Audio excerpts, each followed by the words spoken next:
¿Qué tal, muchachos? Muy buenos días. Seguimos entonces con Leoye 1 y en esta ocasión vamos a trabajar los organizadores gráficos. Y es que estoy seguro que ustedes han visto algún tipo de organizador gráfico que nos ha facilitado el entender un tema. Sobre todo cuando algunos maestros organizan tal información de una forma tan dinámica que nos permite entender fácilmente de qué se está tratando. Lo mismo sucede cuando estamos aprendiendo un nuevo tema.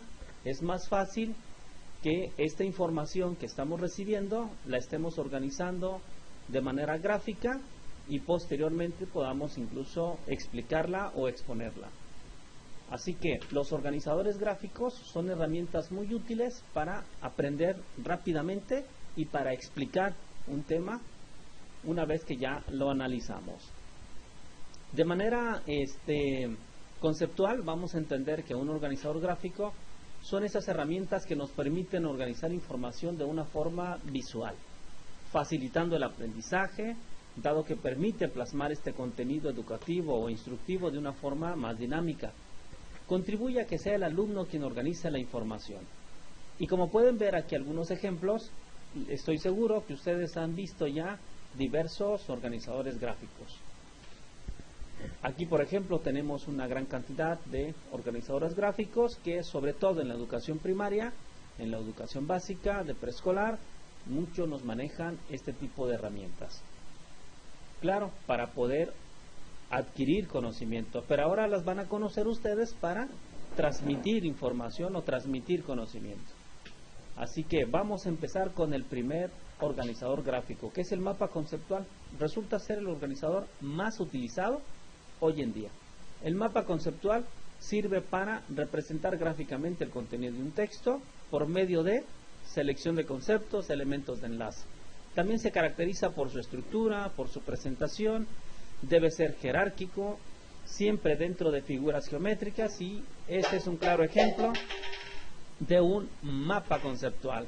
Ya que tenemos un diseño de un mapa conceptual listo para ser llenado con información. Observen lo siguiente: el mapa conceptual nos habla de un orden jerárquico, es decir, se empieza por el tema principal y se van manejando varias ideas secundarias. ¿Sale? Bien, es conceptual porque nos permite agregarle algunos conceptos para facilitar la explicación o el entendimiento de un tema. Un organigrama pues muestra información de manera jerárquica también sobre cualquier entidad, por ejemplo, una empresa, el personal de un hospital o el profesorado de un instituto. También sirven para planificar las tareas que realizarán los miembros de algún equipo. Y aquí, por ejemplo, tenemos el directorio como jefes generales, o directores, o organizador principal, o el coordinador principal. Y tenemos otros elementos que nos van dando cierta información jerárquica, y los organigramas los vamos a encontrar, por ejemplo, en cualquier empresa que vayamos. Aquellos que van a pagar Telmex, por ahí está un organizador gráfico que dice cómo está organizado Telmex. Y aquellos que entran a la dirección de la escuela, de su colegio, también tenemos ahí un organigrama que nos muestra quién es el director, quiénes son los coordinadores, quiénes son los docentes, quiénes están en cada una de las áreas. ¿Sale? Y tenemos un diagrama de Venn. Normalmente los diagramas de Venn muestran varios círculos que se unen parcialmente. Cada uno de ellos representa una categoría y reciben el nombre de conjuntos. Cuando dos conjuntos coinciden visualmente, significa que comparten características de algún aspecto, de alguna manera. El área que no se sobrepone o no se une representa aquello que es exclusivo de cada conjunto. Este organizador gráfico, el diagrama de Venn, fue creado por John Venn y originalmente lo utilizó en el ámbito de las matemáticas, aunque hoy en día se puede utilizar en cualquier disciplina. Veamos un ejemplo. Ojo con esto, Dos conjuntos coinciden visualmente significa que comparten características de algún aspecto. Aquí tenemos un ejemplo muy claro de un diagrama de Venn. Tenemos aves, tenemos seres vivos que vuelan y seres vivos que nadan. Si ustedes se fijan, entre el conjunto de aves tenemos el pingüino, pero también coincide con seres vivos que nadan, pero no coincide con las características de los seres vivos que vuelan. En cambio, por ejemplo, tenemos la mariposa en seres vivos que vuelan, pero no coincide con ninguno de los otros dos. Es decir, no es considerado un ave y no es considerado seres vivos que nadan. En cambio, el pez volador, que es considerado un ser vivo que nada, también es considerado un ser vivo que vuela. El pato resulta tener de los tres algo. Por ejemplo, es considerado un ave, es considerado un seres vivos que vuelan y está considerado como seres vivos que nadan. ¿Sale? Entonces aquí tenemos un diagrama de Venn que los círculos nos pueden facilitar identificar cuál de estos elementos comparte las mismas características con otros. También tenemos cuadros comparativos.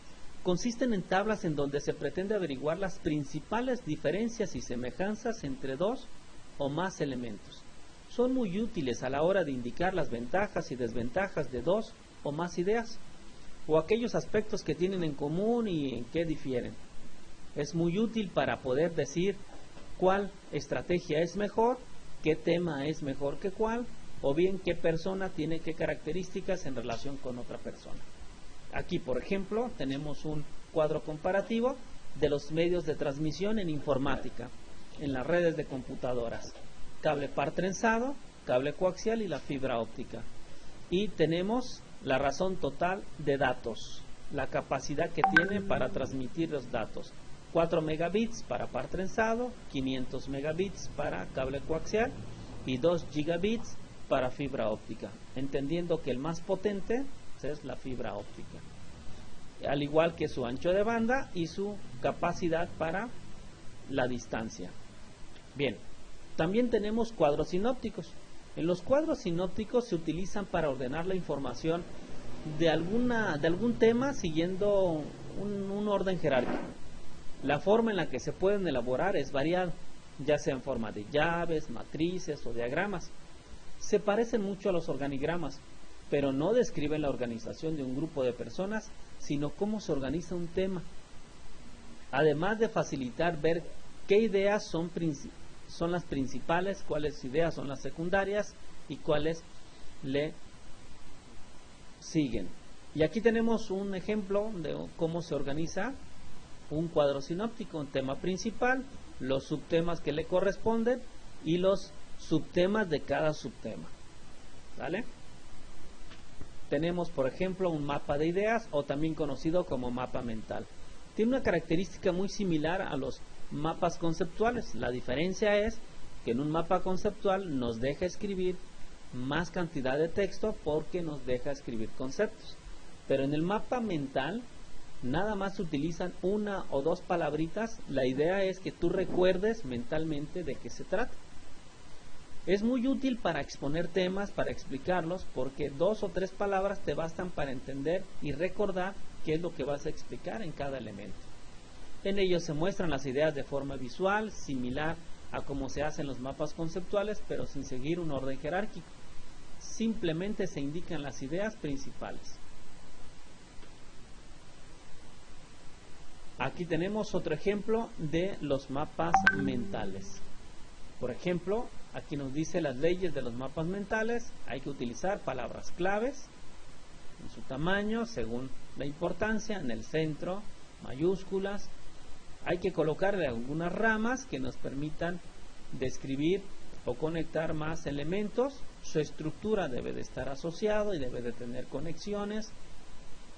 Hay que agregarle color, hay que agregarle un estilo, hay que agregar imágenes, etcétera, etcétera. Y luego tenemos un organigrama que es conocido como telarañas, que hay quienes lo han minimizado, pero es muy útil. Por ejemplo, aquí tenemos los mamíferos, los cuadrúpedos, las razas y mascotas. Es decir, ¿cuáles de todos los elementos que están aquí se consideran mascotas? Y ustedes pueden seguir la flecha. Aquí tenemos al perro, acá tenemos otro perro, y también tenemos un hámster, y aquí tenemos un conejo y tenemos un gato. Tenemos otro perro. Entonces estos son considerados como mascotas.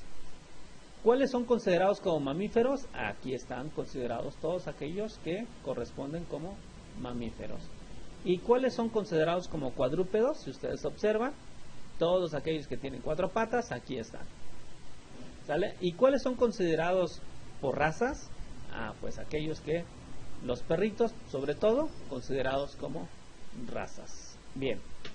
También tenemos líneas de tiempo que son muy útiles para tratar la historia, para tratar una serie de eventos que han sucedido cronológicamente.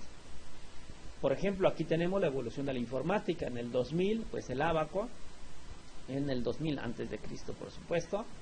También luego tenemos la pascalina, ¿no? La calculadora mecánica, la famosa pascalina de Blas Pascal. También tenemos cuando se desarrolla la primera máquina para hacer operaciones de cálculo. Y luego Charles Babbage desarrolla su máquina analítica y establece la estructura de una computadora. Posteriormente aparecieron las computadoras grandísimas llamadas ENIAC, la UNIVAC, etcétera. Y en el 2001 Microsoft lanza el sistema operativo Windows XP, que revolucionó los sistemas operativos que se estaban trabajando en esa época. 2005 nace YouTube, que revoluciona la multimedia en línea. Y en el 2010 aparece lo que es el USB, pero en su versión 3.0, que es la máxima velocidad que se trabaja en nuestros puertos. Es un ejemplo de una línea de tiempo. Los esquemas son básicamente resúmenes visuales de un tema o instrucción. En ellos se describe el orden de las instrucciones o temas a realizar. Aquí, por ejemplo, empezamos, inicio. ¿Cuál es el primer paso? ¿Cuál es el segundo paso? ¿Está terminado o se cumple ya la meta o el objetivo? Si no, se regresa al paso 1. Si sí ya se cumplió, entonces finalizamos la instrucción. Son muy fáciles los esquemas. La cadena de secuencia es una serie de elementos en las que vamos colocando paso a paso qué hacer hasta llegar a una finalidad o a una meta. En algunos casos, las cadenas de secuencias son cíclicas, es decir, se repiten una y otra vez.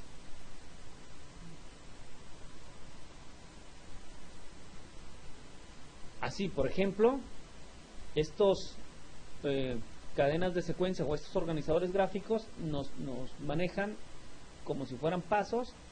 Para crear un blog, por ejemplo, hay que ir a google.com, registrarse en Google, iniciar sesión, ir a Blogger, ingresa los datos del blog y listo, ya tienes un blog, así de fácil.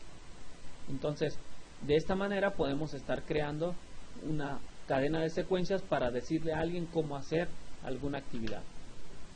También tenemos un organizador gráfico que es muy poco común, pero es muy útil para describir a un personaje, para describir a una persona.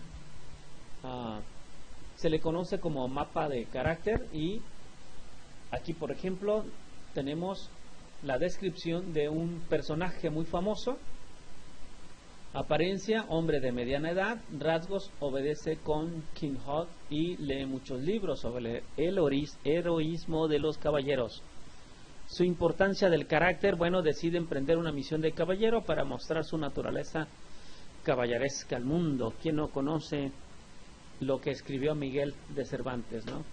Pero bueno, también tenemos acá a Platón, donde también de una manera diferente se está describiendo a este personaje, fundador de la teoría de la educación, fundador de lo que es la pedagogía. También funda lo que es la academia, también nos dice de quién fue discípulo, etcétera, etcétera.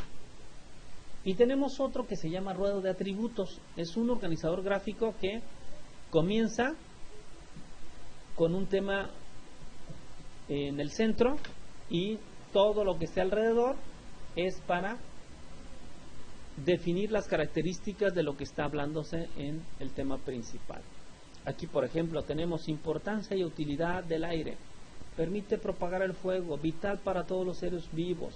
Contiene algunos gases. A mayor altura disminuye presión y peso del aire. Muchos usos como neumáticos, globos, balones, etcétera. Aviones y aves vuelan, sonidos.